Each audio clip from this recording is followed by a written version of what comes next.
What I have to talk with you about today is a dream that all of us, you and me both, can continue to grow and develop as leaders by being better versions of ourselves. I truly think it could be unleashing the power of an organization by allowing people to take what they're strong at and drive them into towering strength. So I'm going to share with you my version of what I think it takes for me to unleash the power of me. My most important point is this will be my version, and I don't want you to take my version. I want you to have your own, because they're all different, they're all unique.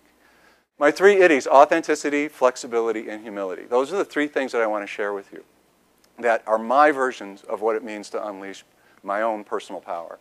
So let me start with authenticity, to lead in a way that's true to you. And let me start by saying, why is this important? Well, it's important because dogs, babies, and your employees can all tell. If you're not being authentic, dogs will growl, babies will cry, and your employees can smell it your way. And it starts with developing your strengths. Good at these things. How do you take those things and you make those towering strengths? It's really powerful if we could do that, I think. And it's all about not trying to be someone else. It's like being you and being who you are. Other benefits, it's not just about you and you being more powerful, but it's about how teams can be powerful. Think about this. Think about taking people's individual strengths, which by their nature are going to be diverse, and saying, I want you to drive those. Everyone individually, driving those individual strengths. Well, you end up with a team with more diverse perspectives, just naturally. But then there's the last piece, and the hardest one of all is, so who are you as a leader? You need to know your story. And it's not, I'm Chuck Maniscalco. I was born in 1953 in Maple Heights, Ohio. I went to Maple Heights High School and Bowling Green State University. It's not that. It's not the chronology of your life, but it's key experiences and events in your life that really shape who you are. Your story. And then, here's the really important part. Once you're in touch and you know your story and you understand what it is that drives you as a leader, you have to tell everybody about it.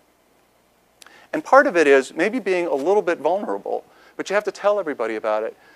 And there's a couple reasons for it. One is you want people to understand who you are because then they have the opportunity to respect it, to value it, and to try to leverage it in the future. Once you say, here's who I am as a person, you become a different person in the future. And as long as you're making a good call about the person you want to be, you become a better person in the future because you sort of draw a line in the sand and say, this is who I am, now I'm going to do something about it. And you tell everyone that. Second one is flexibility. And this is an interesting one because after going on this big, passionate, be authentic, be true to yourself, I'm now going to tell you something which may sound inconsistent, but it's not.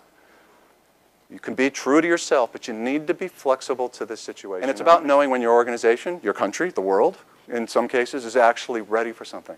You know, you really have to be in touch with where an organization is if you want to affect change successfully. The other thing I'll tell you is it's important because your story changes over time. So let's say you're in touch with your story. Well, it never ends.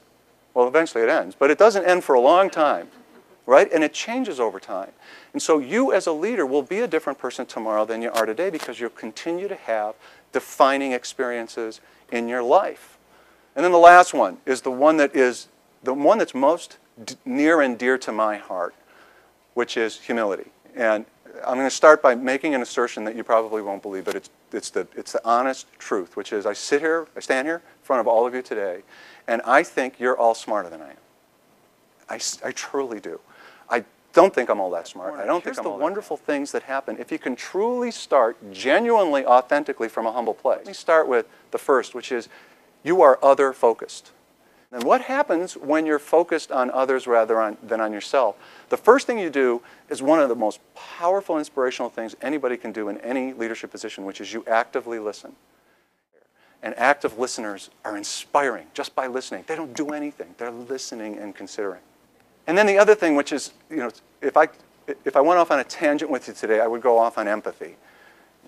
Because I think empathy is the key to life in the universe. I think it, in your personal life, in your professional life, with your family, your friends, empathy, the ability to put yourself in the heart and mind of the person you're with is just an amazingly powerful thing, which comes from being other-focused.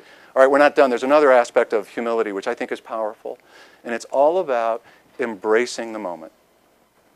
I am always, always right in the moment. Right now, for this hour we're together, there's nothing on my mind than what we're doing right here.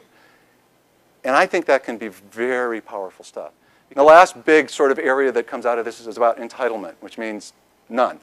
You know, I walk in every single day feeling like I have to prove to myself that I deserve to be in this job. Every single day. So there it is. It's crystal clear, right? You got authenticity, flexibility, and humility. My own version of what it takes to unleash the power of me.